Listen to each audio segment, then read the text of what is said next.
Hello art students, today we're going to do a fun Valentine inspired piece. These will also lightly be inspired by Jim Dine, who's known for doing beautiful heart paintings with lots of texture, lots of mixed medium and repetition in his work. Here's one example, and I want you to notice that each one's slightly different, which is great. You do not want yours to look just like mine or your neighbors. That would be terribly boring if they were all the same. So here's the first example. Here is the second one. You'll notice this one has a little bit of glitter.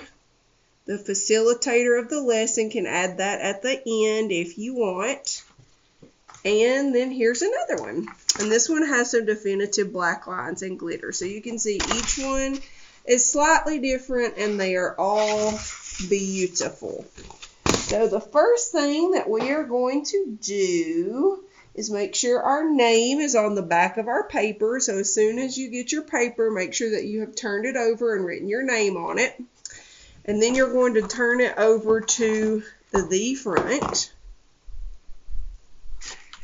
And I am going to draw with a crayon. I would suggest drawing with a pencil, but I want it to show up on the video really well. So I'm going to sketch with a crayon instead. I would highly suggest when you do artwork that you do it with a pencil, because if you make a mistake, you're not going to be able to go back and correct it. Alright, so the first thing that we will do is in the middle of our paper, we're going to put the letter V. And some of you that are doing this lesson, your paper will already have a heart in the center, and that's okay. I still like to show people how to do the basic drawing foundation of each assignment so that you can practice it at home and then hopefully show someone else how to do it. So we've got the letter V, and now what I'm going to do is curve and bring it down to a point. And then on the other side, I'm going to curve and bring it down to a point.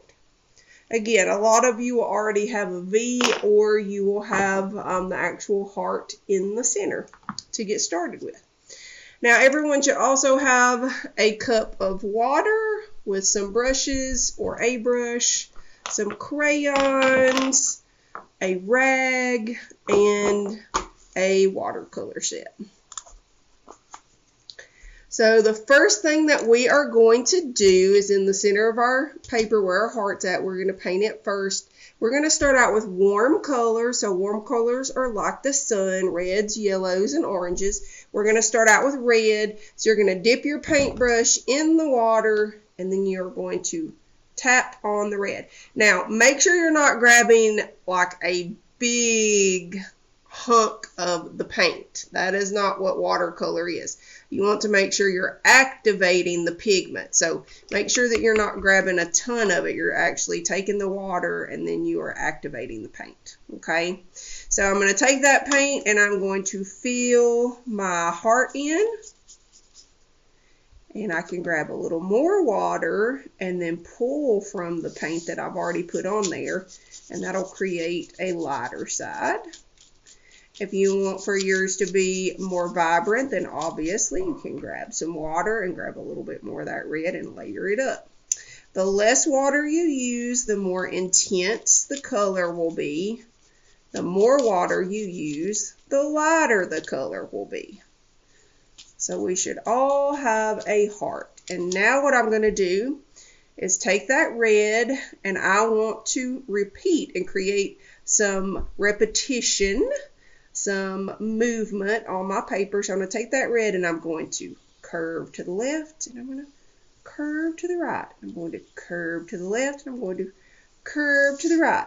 And when it starts to get really light, I'm going to go back in and grab a little more paint. Now, if you need to slow the video down, then just let your facilitator know. At any point, they may let you do all the red part and then slow the video down or stop it, and we'll do other parts of it. So anytime you need it slowed down, just let the teacher know. But all we're doing is curved lines on the left and right, and it'll extend like this all the way to the edge. So it should look similar to this. It makes that heart kind of look like it's pulsating and moving by using the repetition. You'll hear me use some terms like that, and I am teaching you about the elements and principles of design. So the elements and principles of design are needed to create good artwork. It's kind of like the playbook for good art, like when you have a playbook in baseball or football.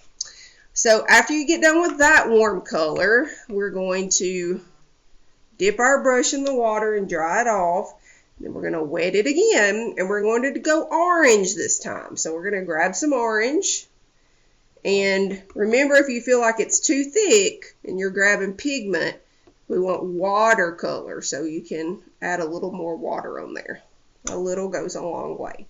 All right, so I'm going to grab that orange, and I'm going to go in, and in these empty spots, I'm going to fill that with some orange. I'm going to fill in between all of those original lines that I did. And remember, art is not about being perfect, and this particular piece is very loose. It is very expressionistic, so you're not looking for fine, perfect lines or anything like that. All right, we'll do the same thing. We're going to clean our brush, dry it off. So we're wanting to get rid of whatever color we just used. And now we're going to go in, and I'm going to grab some yellow. So we've got water, activating that. And I'm going to go in some of these empty spots. We're starting from the inside, and we're working our way out. So all I'm doing is finding empty spots. If I happen to skip one section, that's okay, because we're going to be adding several more colors. And I'm just going all the way to the outside.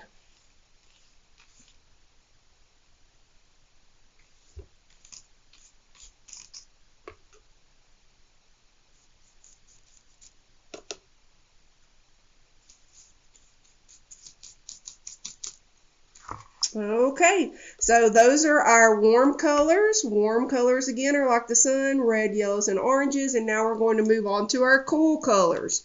So we're going to do green, blue, and purple. So I'm going to grab some of that green and start from the inside and work my way out. And I'm trying to find empty spots. And if your colors overlap a little bit, that's great. It's okay. But I am trying to identify some open areas to lay that color down. Cool colors are like the water. So blues, greens, and purples. And you want to go all the way to the top and all the way to the bottom. Don't leave any part undone.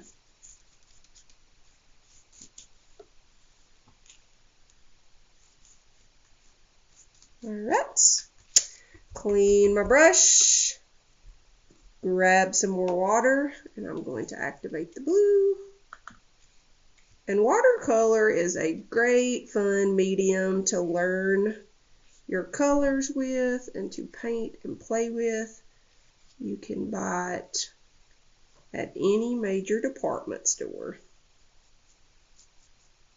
Now you don't want to use too much water. We're working on a thick paper, but if it gets too wet, it could rip and tear. So don't put too much water when you're working on your paper.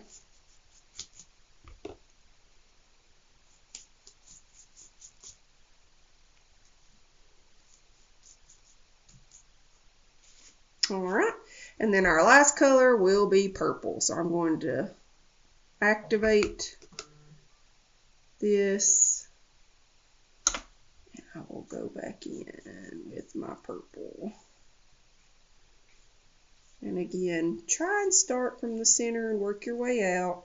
Whatever you do to one side, you're trying to do to the other. So this is kind of balanced. You'll hear about things being asymmetrical. So it's balanced when you look at it because we've got a heart in the center and then you've got all these colors to the left and the right. So this would be referred to as asymmetrical balance. Some people would even refer to this as abstract art because you do have an image in the center, but you have all of these colors around it. So some would classify this as abstract. So when you think you're finished, you can dry this or get someone in the classroom to help dry it for you. Teachers, you may want to stop the activity when everybody gets finished and set these out to be dried and then come back and finish them the next day, if that will be too much having 20 little kiddos get lined up to get their picture dried. So you could also set it aside because the last part really doesn't take that much. All right, so that's what the finished part looks like for now. When you dry it, then you can go back in and you can put crayons on it. So I'm going to demonstrate on one of the other ones that I showed you. So we're going to take this and move it aside because it's wet. Here's one of the original ones that I showed you. So you can go back if you want to and use some colors that you like, and you can put those on your paper. So I could go back in and I could color with my crayon. And remember, whatever you do to one side, you want to do to the other. So I could do the same thing that I did with my watercolor, but instead with my crayons.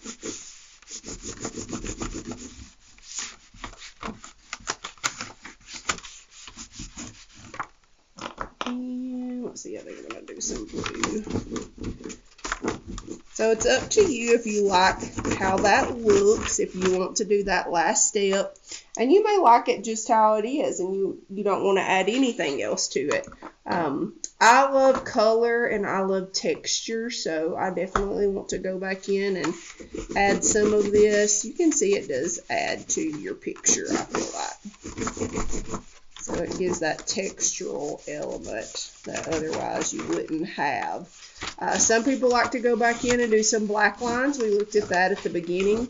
If you're the facilitator in a young classroom, I'm going to advise to be very careful with the black because sometimes kiddos can get carried away with it and all of a sudden all those beautiful colors are now gone. So you might want to be careful with letting them a hold of the black crayons for the project.